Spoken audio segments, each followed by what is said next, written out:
Lady and gentlemen, boys and girls, welcome again to our medical show. Today, it's all about foods and MSG, certainly nothing new, but I hope it won't be too boring.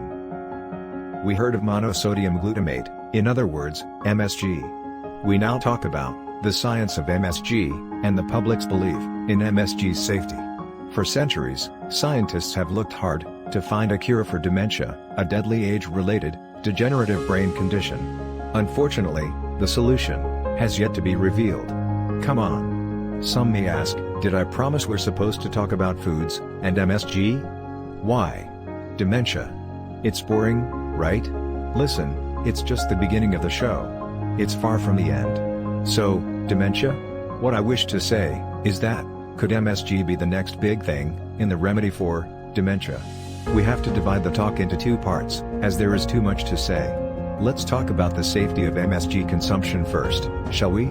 This makes sense as there remains fear out there as to how safe MSG is for human consumption. Only then, it makes sense to share about MSG's scientific role in chronic diseases, in terms of remedy. So, what is chronic disease?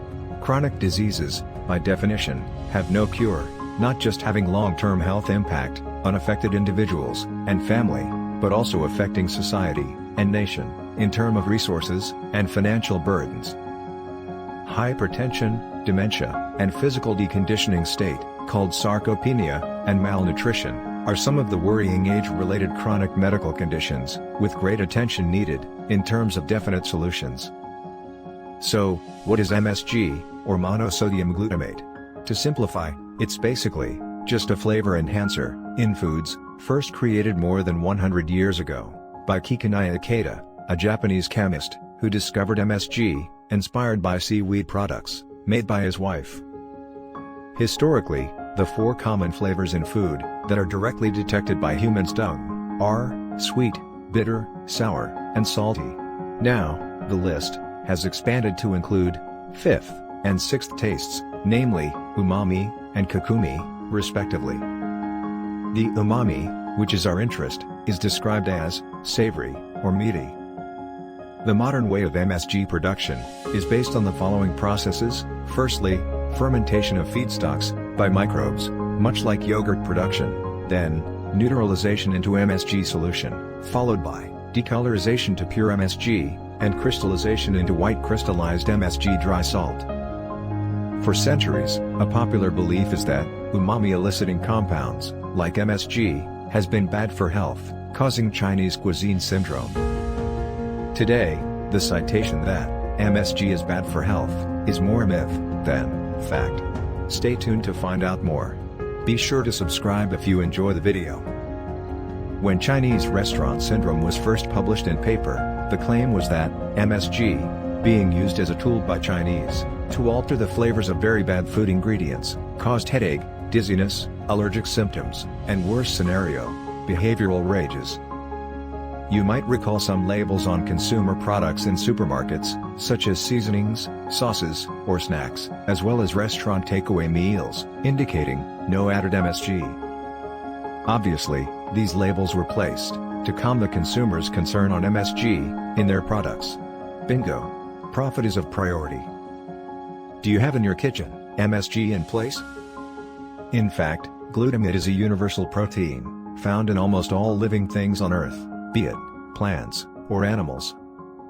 FDA reported that an average intake of glutamate is roughly 13 grams per day, from food sources such as soybeans, nuts, peas, mushrooms, and seafoods. By adding glutamate in typical daily cooking, it only contributes to a tiny portion of about half a gram per day, way below the sources from natural foods.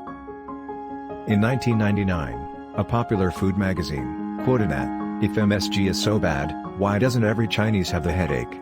If we take a look at the myth, there are so many emotional exchanges and doubts about the safety of MSG.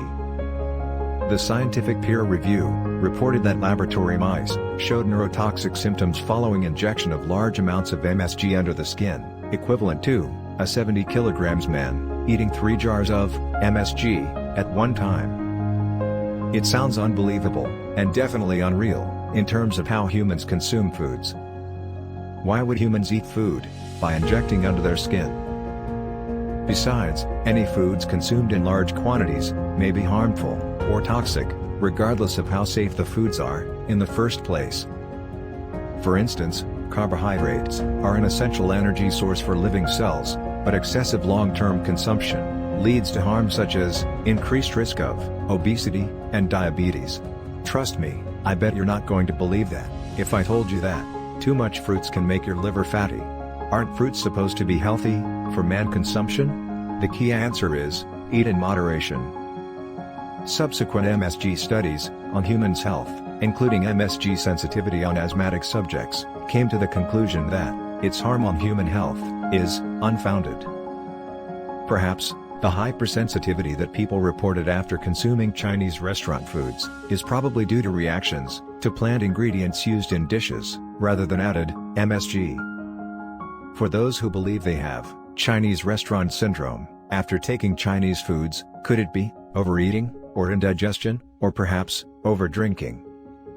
FDA took a look at the compilation of anecdotal information over years and found no evidence of MSG-related adverse effects. Federation of American Society for Experimental Biology, instructed by FDA to evaluate the research on safety of MSG. They published an article in Journal of Nutrition, citing that the claim on MSG being harmful was indeed unfounded. In 1958, both of these agencies decided that MSG is so safe that it was in fact appropriate for young children, infants, and even newborn to consume. Did you know that, in fact, breast milk contains 10 times more glutamate than cow's milk? It's a natural flavor enhancer for babies and newborns after all. Next time, when you go shopping at supermarkets, take a look at the main ingredients and flavorings that make up the formula milk. Don't be surprised to find carbohydrates and sugars as a main component. International Headache Society had removed MSG as a causative factor for headache. Undoubtedly, there may be a subset of people who have MSG sensitivity. The most practical thing at this point is to eliminate it from the diet. The takeaway message: if you eat MSG, or any other foods or food ingredients that cause adverse effects, eliminate it. The bottom line is, just don't swallow 3 jars of MSG at one time. It's definitely unrealistic to consume MSG by injecting it under your skin, for no obvious reason. Be sure to return for part 2.